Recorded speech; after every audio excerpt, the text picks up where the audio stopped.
Bentornati al nuovo appuntamento con le previsioni meteo. Abbiamo assistito al passaggio di un fronte instabile nella giornata di giovedì, adesso si sta concentrando su parte della Calabria ionica. Qui avremo delle precipitazioni in corso della giornata di venerdì, altrove invece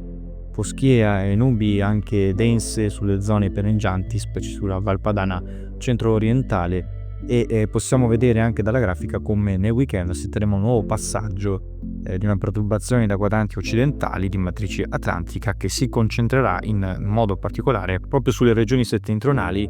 e sulla Liguria e parte anche l'Alta Toscana. Questi saranno i settori più a rischio, almeno invece il Piemonte, quello centro-occidentale, che non risentirà di precipitazioni. Le conseguenze andranno quindi a portare una giornata di venerdì con una pausa dai fenomeni, se non appunto qualche residua precipitazione, come vedete proprio sul versante ionico. Qui avremo l'azione di piogge più persistenti, qualche pioggia comunque a carattere sparso interesserà anche la Sicilia nel corso della giornata, ma nel complesso vedete anche la giornata di sabato sarà in prevalenza con cielo parzialmente nuvoloso, soprattutto sulle regioni del nord, ma in gran parte anche sulle regioni del versante ionico e adriatico, mentre un po' più di spazi soleggiati invece si avranno sulla Sicilia, specie quella centro-occidentale, e soprattutto sulla Sardegna, con temperature anche oltre i 24 gradi nei valori massimi, pensate. E intanto si avvicina questo flusso instabile atlantico che progredirà nel corso proprio del weekend e si avvicinerà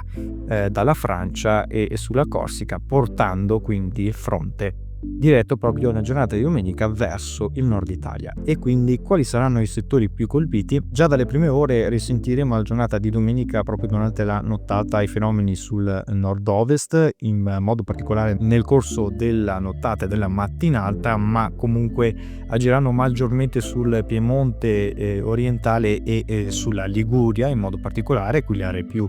a rischio, con forti rovesci anche sull'Alto Piemonte, sulla Lombardia, e entro la serata i fenomeni arriveranno anche sul Triveneto, sul Friuli Venezia Giulia e sulla Alta Toscana. Qui i fenomeni potranno assumere anche carattere di forti piogge, comunque con scarsa probabilità di temporali, sono maggiormente lungo le coste della Alta Toscana e sulla Liguria, accumuli nel complesso oltre i 30 mm proprio su queste aree. E le condizioni invece risentiranno di più stabilità altrove, con un po' di variabilità che avremo solo sul versante ionico, ma nel complesso andrà migliorando il tempo, pensate, a proprio dalla giornata, come vedete, di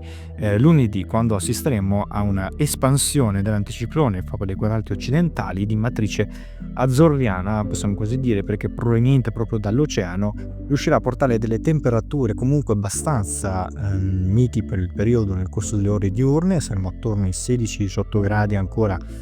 sulla Val Padana, con punte anche di 19 gradi, pensate. Nei valori minimi caleremo, saremo tra i 10 e i 12 gradi in pianura e fino alle zone del centro Italia, un po' più alte invece sul versante del basso Adriatico e con punte di 23 gradi sulla Sicilia. Questa sarà l'evoluzione, almeno fino al 7 di novembre le prospettive sono queste, con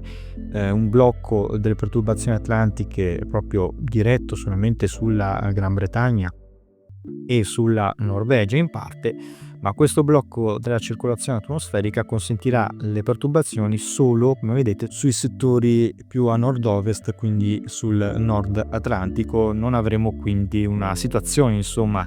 dalle prospettive instabili. Potrebbe arrivare una perturbazione dal 7 di novembre, ma vista la distanza temporale è ancora inutile dare una conferma e una chiara visione. Intanto quindi godremo di un clima più mite dalla prossima settimana, seppur insomma con la stabilità prevalente. Continuate come sempre a seguirci per non perdere i prossimi contenuti.